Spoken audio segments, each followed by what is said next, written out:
Good morning, everyone. I apologize for startling everyone this morning with a loud gong. I did not realize how powerful it could be. I startled myself, so. Welcome to all of you here in person and virtually. Welcome to Mountain Vista UU congregation. My name is Samar Adi, and I am one of the practice associates as well as one part of a whole team for today's service. So today's service is led by Reverend Matthew Funcareri, and we have joining us Tom Bunch here as part of pastoral care for Joys and Sorrows. We have so many people that have a part in leading any of our services. Thank you, Chris Tackett, our music director. Thank you, Joel Yelland, our song director, as well as hospitality coordinator. Thank you for our visual audio team back there, Monica Bauer, Susan Alexander, Vincensky, and Dan Ovid. Thank you to Stacy Sosa and the RE volunteers for all that they do, as well as our welcoming crew. A lot of talent goes into putting together a service. I would like us to also welcome those of us who are here virtually. Please turn around, wave at our folks attending. You are all welcome.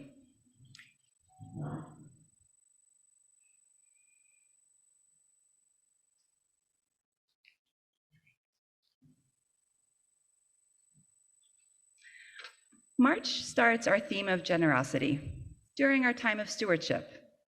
What does it mean to be generous? According to the University of Notre Dame's Science of Generosity project, generosity is defined as the virtue of giving good things to others freely and abundantly. Generosity can be more than giving monetarily. As you use, we are asked to give of our time, our talents, as well as our treasures. Good things can include the generosity of giving of your talents, contributing and being a part of something bigger than we are all together individually, and allowing the rest of us the opportunity to appreciate the gifts that you have and you give. The generosity leading to a program that you value continuing and possibly growing. When we think of giving freely, the Generosity Project discusses the differences between one-handed giving, when we give but with reservations or reluctance, and open-handed giving, when we give without regret or loss coming up around the giving. When we allow ourselves the joy of giving fully, without pressure, and seeing it received. Giving abundantly invites us to look inward and draw deeply from the parts of our lives that are plentiful. It allows us to share abundance and can give meaning to having it. It allows us to get excited about possibilities for growth and change. The benefits of generosity have been studied for years. Research has shown that individually, it includes improvements with both physical and mental health. And then relationally, generosity benefits the communities we are a part of and serves a function of connecting us with others, creating what the Generosity Project calls connective tissue. Generosity isn't transactional. As an act of kindness, it comes with no strings. Organizational psychologist Adam Grant has a quote that generosity is a gift to appreciate.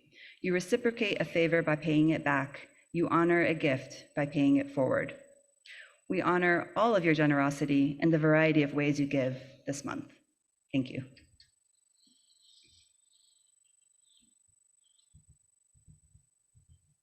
Today's chalice lighting is by Katie Savani Gelfand, The Abundance of Our Lives Together. We light our chalice as a symbol of gratitude as we celebrate the abundance of our lives together. In this sanctuary, we harvest bushels of strength for one another and offer our crop with the hands of compassion and generosity. In the authentic and gentle manner of our connections, we cultivate a simple sweetness to brighten our spirits. May we be grateful for the ways we nourish and uplift each other, for it is the sharing of this hallowed time together that sustain us. Thank you.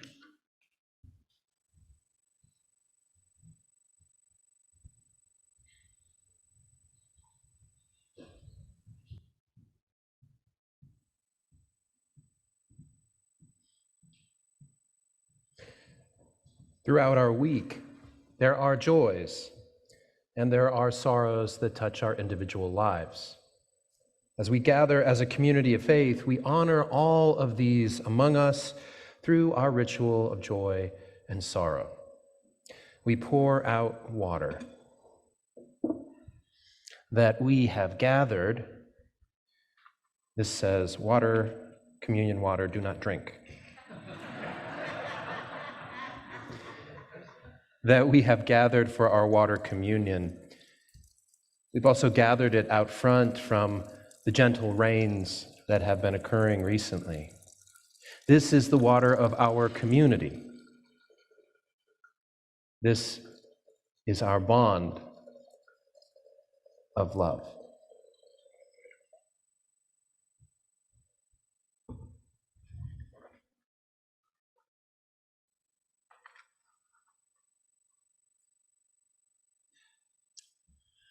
Evelyn Bennett Alder's joys are that her grandson and his wife visited last week from Washington State, and they brought with them the news and the in-person that they will be having a baby girl in a couple of months. So Evelyn, who turns 90 this summer, will soon be a great-grandmother.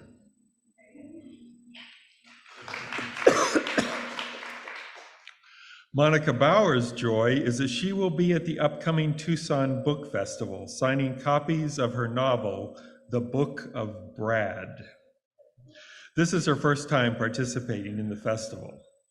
Monica's concerns are for the innocents in Gaza and the incredibly frustrating delay in bringing about a ceasefire, humanitarian aid, and the reconstruction to the region. Robin Bousel shared with us just a year ago that her health was in serious decline, and her end, due to cancer, seemed to be approaching faster than any of us would have liked. Through her grief and continued dance with death and dying, Robin has openly and generously shared her journey with us. This sharing gives her reason to keep fighting, and she is grateful. Robin finds joy that our community has journeyed with and supported her through the challenges over the last several years. She appreciates the emotional, financial, musical, and spiritual contributions as she walks this complicated path. Now, after a year of treatment and a diagnosis roller coaster, she shares that recent scans and tests have shown that her cancer is not progressing at this time. It is actually regressing, with several tumors being marked as smaller or resolved altogether. Joyfully, at least for now, cancer is losing its battle with her.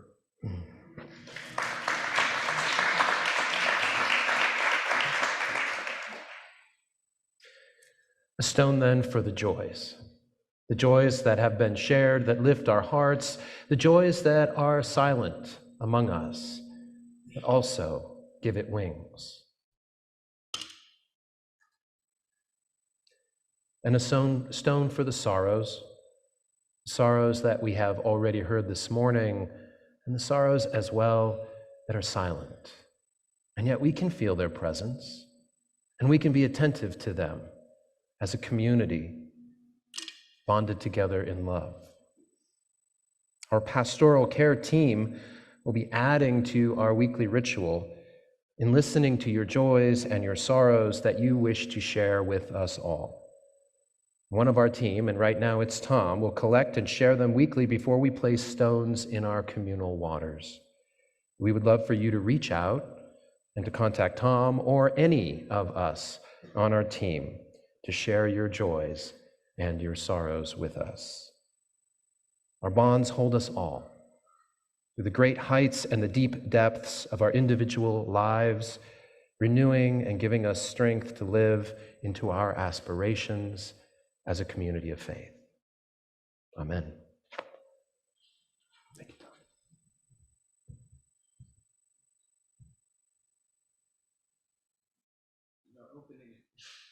Our opening hymn is number 347, Gather the Spirit. I invite you to rise in body or in spirit and join your voices together. With Joel as our lead, the words will be on the screens.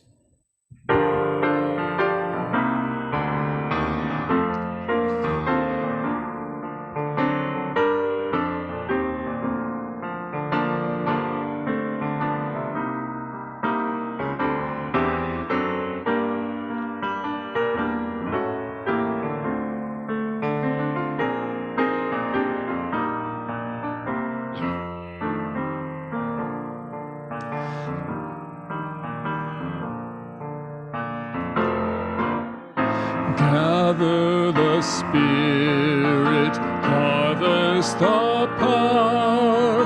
Our separate fires will kindle one flame. Witness the mystery of this hour. Our models in this light appear all the same. Gather in peace, gather in thanks, gather in sympathy now and then. Gather in hope, compassion and strength. Gather to celebrate once again. Gather the spirit of heart and mind. Seeds for the sowing are laid in store. Nurtured in love and conscience refined, with body and spirit united once more.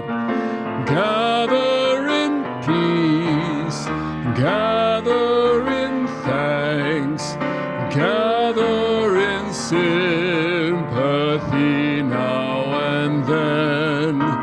Gather in hope, compassion and strength. Gather to celebrate once again. Gather the Spirit growing in all, drawn by the moon and fed by the sun. Winter to spring and summer to fall, the chorus of life resounding as one. Gather in peace, gather in thanks, gather in sympathy now and then. Gather in hope, compassion and strength. Gather to celebrate once again.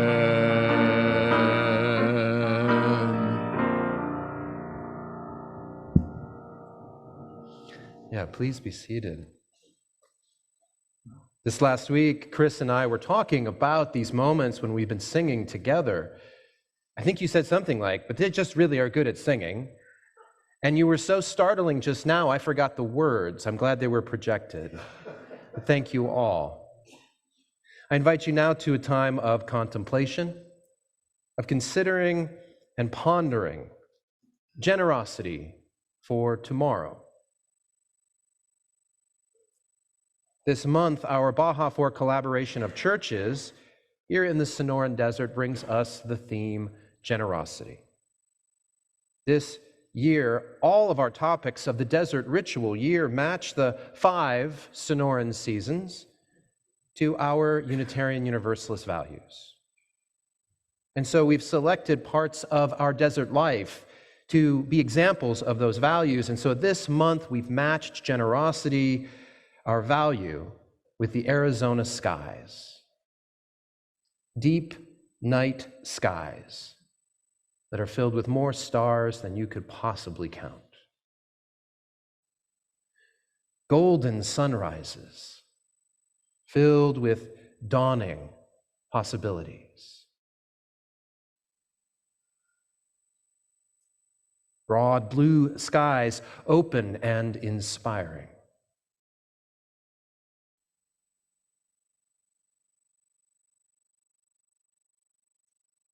Even rolling skies alive with lightning, pouring down life-giving waters. Skies that are alive in generosity. And like generosity, once we savor the gift and the beauty and the possibility of Sonoran skies, we want to give back. And we can help the air remain clean and be aware of emissions, but we can't really directly return to the sky the many gifts that it brings us. Although we can belong to the desert scape through a relationship of reciprocity. Robin Wall Kimmerer, who is a wise woman, a mother, a scientist, a professor, and an enrolled member of the Potawatomi Nation. She writes in her book, Braiding Sweetgrass, Indigenous Wisdom, Scientific Knowledge, and Teaching of Plants, gifts from the earth or from each other establish a particular relationship, an obligation of sorts to give, to receive, and to reciprocate. Our interdependent relationship to the earth and with others arises from what we receive, how we choose to give back as only we can. For all of us, she writes, becoming indigenous to a place means living as if your children's future mattered and to take care of the land as if our lives, both material and spiritual, depended on it. Relationships of belonging, relationships of reciprocity. These are threads that weave the fabric of generosity for tomorrow. And we are a generous people. I don't know if you know that, but thank you. From our material offerings, this building, your financial pledges, we know a safety of a home where we can come and belong and welcome others. From our spiritual generosity, the gifts that we give as we care for each other, and we begin to reach out, seeking justice, equity, and compassion within our broader community. Thank you. We are a generous people. And stewardship, the work we do together this month, is our annual practice of pausing and feeling how generous we have already been, the gifts we have received. It's a time that we set aside to acknowledge all that we've been given, to be thankful for everything we receive, and to reciprocate as each of us can for tomorrow. And so during this year's stewardship, we'll be contacting you and asking your thoughts and feelings about 5 themes for tomorrow. More staff and programming. Building a warm, connected community. Inclusive exploration of other faiths and cultures. Paths to involvement and leadership. Exploring how we do outreach. And of course, we'll be updating you on what we've already been doing in these 5 areas, but then we're going to ask and we're going to listen how you would engage and love and transform them for tomorrow. And after Sunday services starting this week, you can join in a small group conversation about these out on the patio so that you can hear what others are thinking and feeling. And we can build a shared understanding. And in this way, we renew our belonging to one another and we refresh the reciprocity for the gifts that we've received. We build generosity again. We will weave a new fabric for our faith community for tomorrow. May that be so, because we gather, because we celebrate as a community of faith once again. Amen.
A responsive reading today, Beatitudes for Justice Builders by Reverend Lindy Ramsden.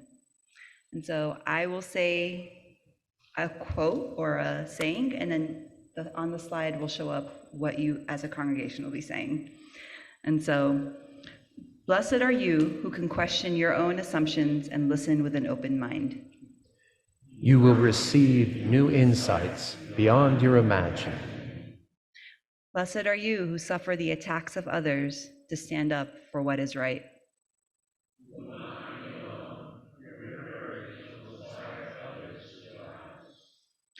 Blessed are you who build friendships as well as justice.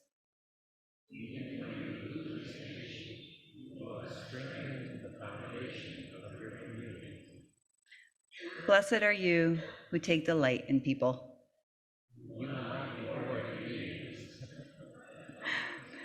Blessed are you who agitate the placid waters of complacency. You will create waves in the inertia of privilege, and will know the thrill of rising surf of change. Blessed are you who lead with enthusiasm and confidence, resisting the temptation to shame the apathetic or self-absorbed. You will inspire curiosity and hope in others. Blessed are you who play as well as work. You will have more fun, build more energy, and will draw the powers of the impish to your cause. Blessed are you who ask for help in your role as leaders. You will find teachers at every turn, and your work will remain interesting and alive. Blessed are you who, when wrongfully attacked, find safe outlets for your righteous rage. Your mind will be clear, your decisions strategic, and your progress will not be derailed by the backlash of the fearful. Blessed are you who do not demonize your opponents. Your eyes and your hearts will be open. Blessed are you who sing and dance. You will find energy and joy to lift you on your journey. Blessed are you who offer thanks and praise fivefold for every critique. Your children will want to visit after they are grown. People will want to serve on your committees, and friends will be interested in your opinions. Blessed are you who study the rhythms of history. You will have knowledge with which to shape the future. Blessed are you who work in coalition rather than in principled isolation. You will meet great people, learn things you didn't realize you needed to know, and have partners for the journey when you are in the lead or in need. Blessed are you who volunteer to be secretary and take good minutes. Your words will become history, and your efforts will move steadily forward, rather than running absentmindedly over thoroughly discussed ground. Blessed are you who discover, train, and encourage young leaders. You will see your work expand and grow beyond your time and talent. Blessed are you who can change your mind. You are still alive. Blessed are you who will not let the perfect be the enemy of the good. You will see progress in your lifetime. Blessed are you with an active spiritual life. You will find perspective and comfort in times of loss and betrayal, and you will rise without cynicism to meet the challenges of a new day. Blessed are you who live from a place of gratitude. For you know the meaning of life. May it be so.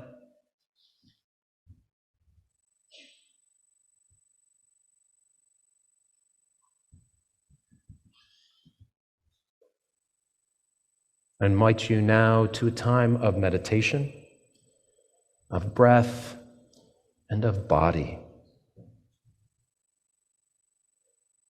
Be present to this place and these people and rest.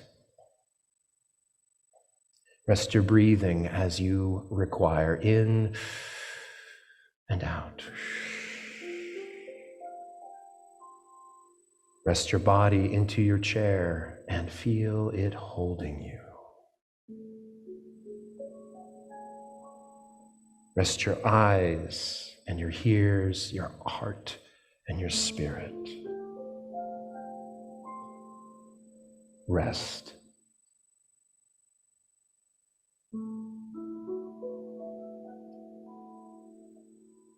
Among the many threads of justice, protesting and marching, letter writing, petitions signing, volunteering, meeting, planning, all necessary.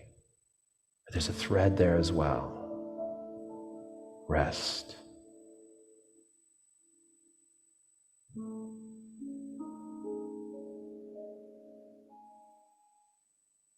In this place and among these people, rest.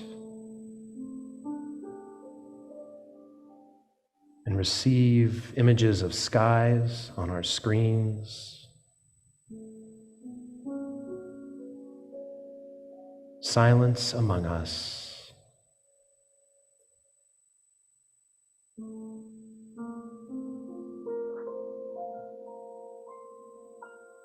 And rest. And rest.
Yesterday, my son Robin and I stepped sideways into yesteryear and joined in the fun of the Wild Wild West Steampunk Convention.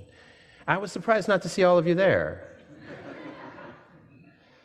We didn't step quite backward into history because steampunk is a celebration of a time that never was.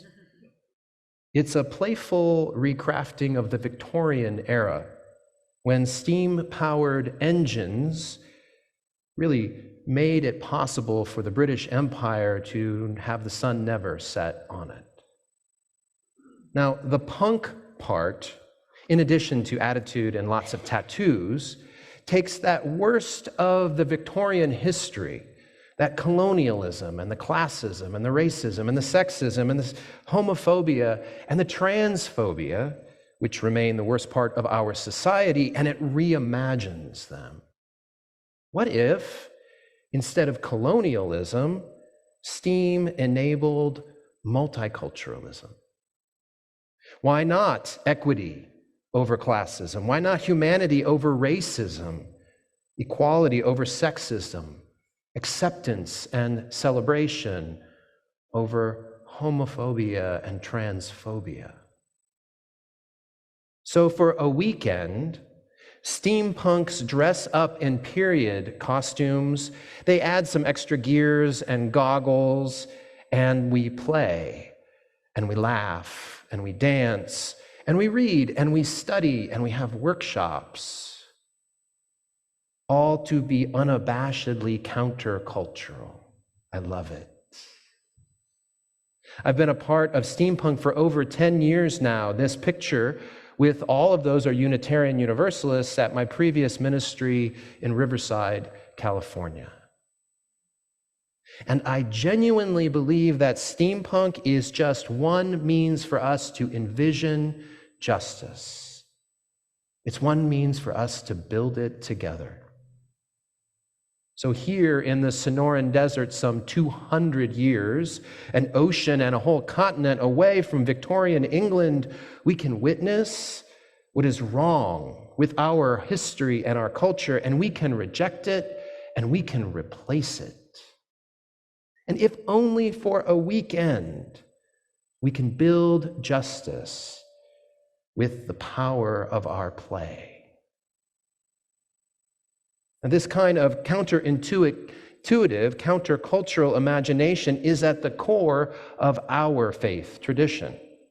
As Unitarian Universalists, our religion calls us to witness injustice and then together find the creative methods to build justice among us and then out into our world. But even that is really nothing new.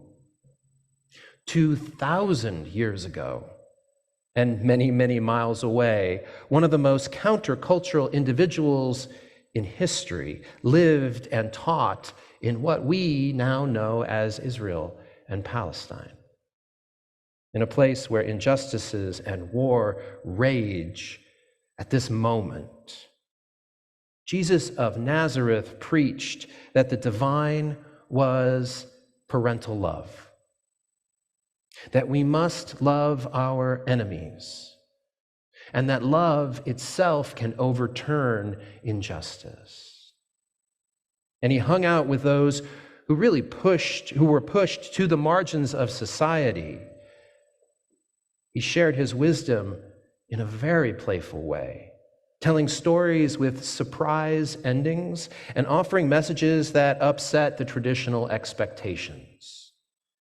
His words and his life were so memorable that those with him, they passed them down so that they could be recorded. And there are a few things we actually think that he said today. Blessed are the poor in spirit, for they shall inherit the kingdom of heaven. Blessed are those who mourn, for they shall be comforted. Blessed are the meek, for they will inherit the earth. Blessed are those who hunger and thirst for righteousness, for they will be filled. Blessed are the merciful, for they will be shown mercy. Blessed are the pure in heart, for they will see God. Blessed are the peacemakers, for they will be called children of the divine. Blessed are those who are persecuted because of righteousness, for theirs is the kingdom of heaven.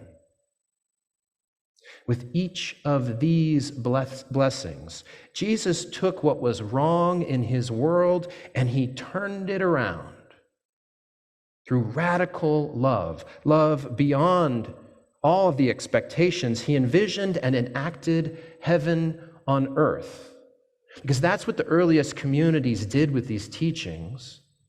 They didn't imagine heaven in the hereafter. They imagined heaven now, and they worked together to make it with those who were marginalized, those who were suffering and those who were sick, those who were not in power, but those who held the power of love. Now, his message is just one among many, many counterintuitive teachings from other religions and cultural traditions that are our inheritance as Unitarian Universalists. And I might hesitate to say that individuals like Jesus or Buddha or Black Elk or Lao Tse and so many more are punks. But why not? I mean, they had the attitude and they inspired a lot of tattoos. And they really were punks. They were spiritual punks in the best sense of the word. Those individuals and so many more, they gave of themselves, some even their lives, to teach us to counter the ills of our society and our culture. They insisted that, powered by the spiritual truths they lived by, that what you and I do and say every day can overturn oppressive traditions. That we can be more whole, we can be more holy, we can be more fully human than all of the oppressive isms want us to believe. When traditions are wrong, unfair, or just plain unjust, the spiritual punks, they teach us that we must engage and love and transform them in unexpected and unanticipated ways. And even though you weren't at the steampunk convention yesterday, and maybe you're not planning on going this afternoon, we can still try this out here right now.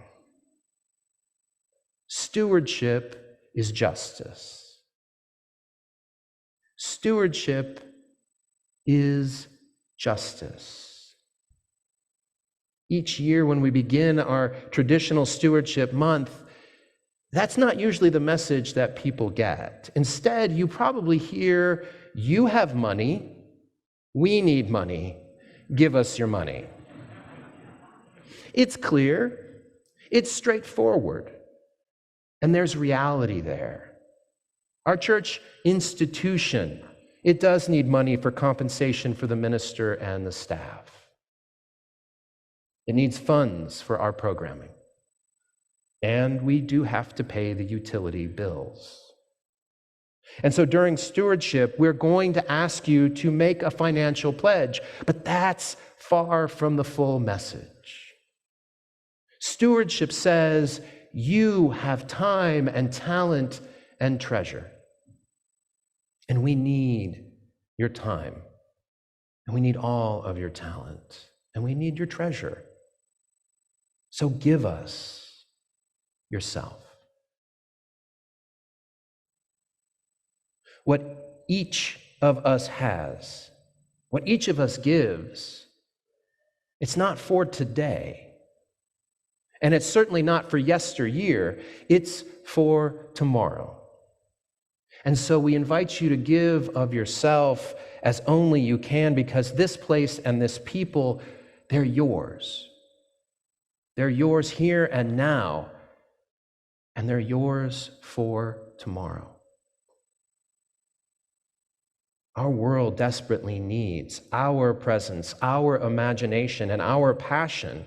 And so I'm going to invite you to not be steampunks or spiritual punks.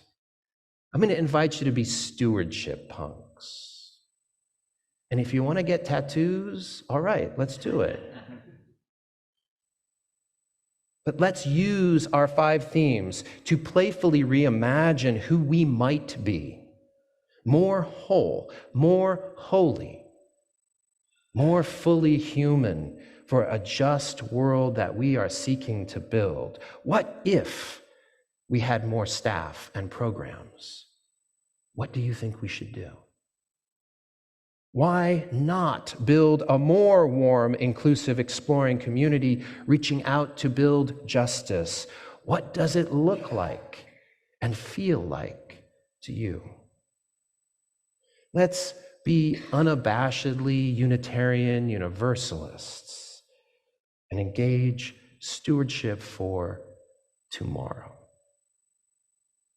As I have been taught to say, Amen, Ashe, Aho, may it be so.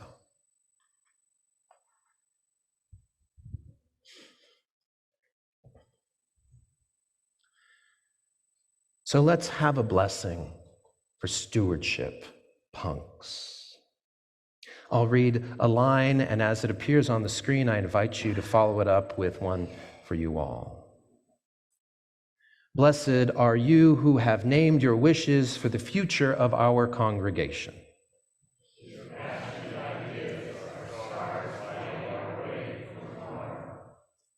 Blessed are you who assemble our hopes and dreams, converging them into a new vision.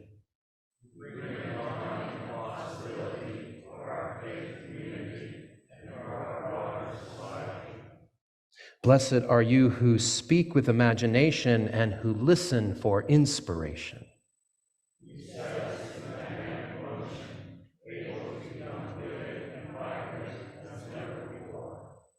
Blessed are you who dance and play within our shared history and experience.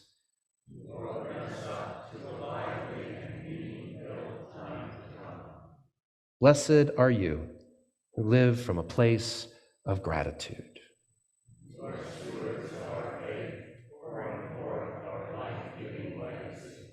For today and all our tomorrows, let us make it so.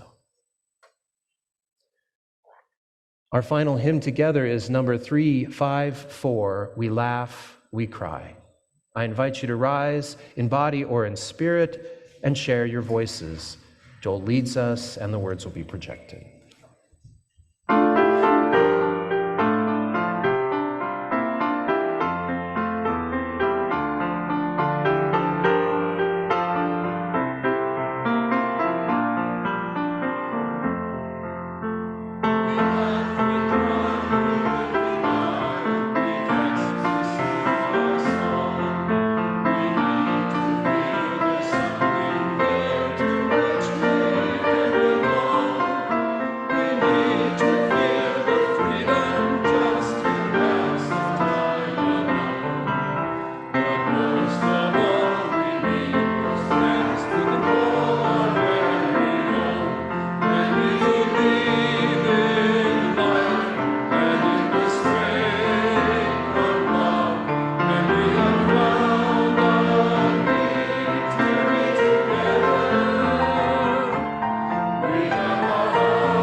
So I highly recommend steampunk for those of you who haven't checked it out before.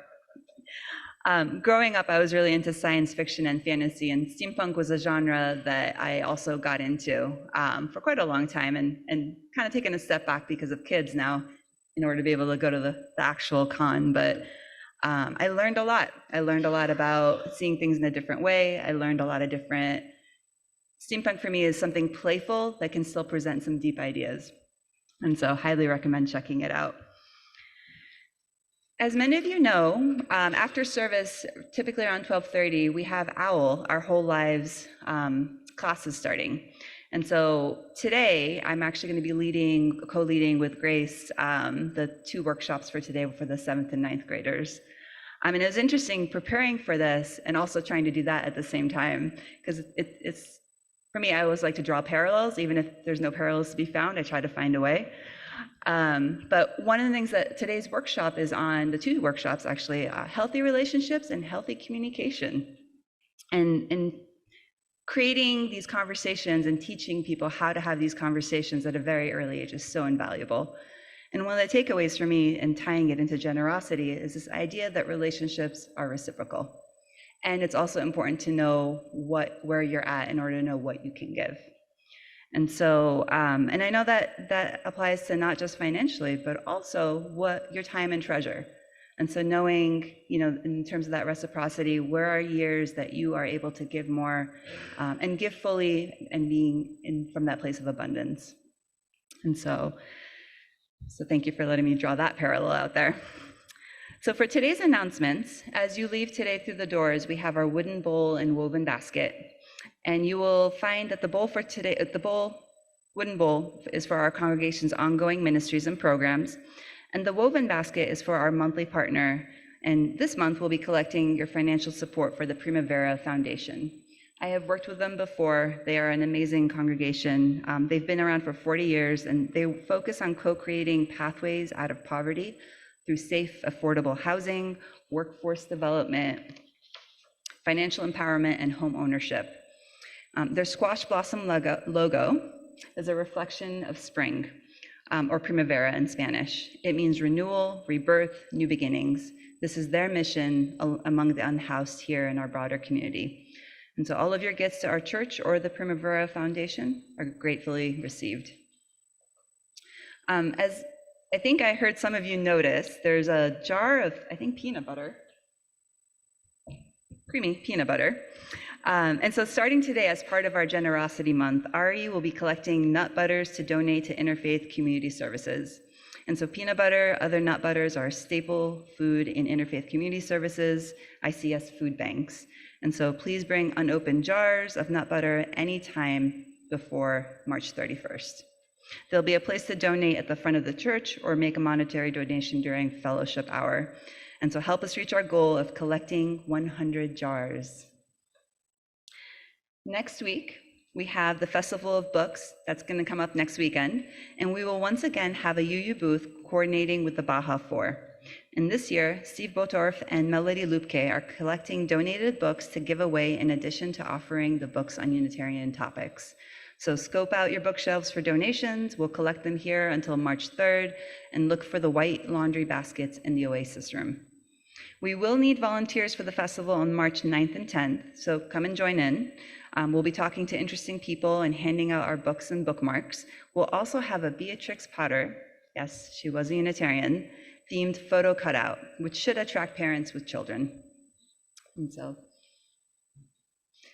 in today's closing, Hymn for the Future by Nikita Gill.